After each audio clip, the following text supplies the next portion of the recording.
श्री गोपाळ कृष्ण भगवान की जय। लीळा नंबर 357। काकोसाला द्वारावतीला न जाताच द्वारका दर्शन। काकोस द्वारावतीला जाण्यासाठी आले। सर्वज्ञांना सांगितले, जीजी मी द्वारावतीला जाईन। मग सर्वज्ञांनी त्यांच्याकडे पाहिले व म्हटले, बसा असे नाही जी, मी जाईल। नंतर सर्वज्ञ उभे राहिले आणि त्याला श्रीकराने धरले व सांगितले, तुम्ही भिक्षू, तुम्हाला सोबतची काय गरज?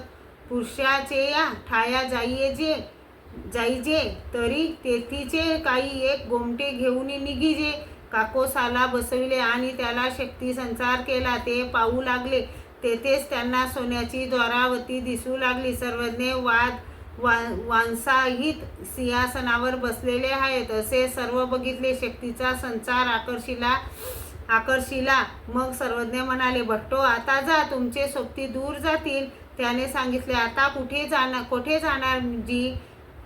खरी द्वारावती ती तर मी येथेच पाहिली। मग त्याने आपली वडकटी सर्वज्ञांपुढे ठेवली। मग सर्वज्ञांनी त्या तांबे पितळीच्या प्रतिमा होत्या त्या पाण्यात घालविल्या। नक्षत्रे, माळा, उपकरणे होती ती विकून सर्वज्ञांनी आपल्या ठायी उपार करविला। नंतर ते सर्वज्ञांजवळ राहिले। श्री गोपाळ कृष्ण भगवान की जय।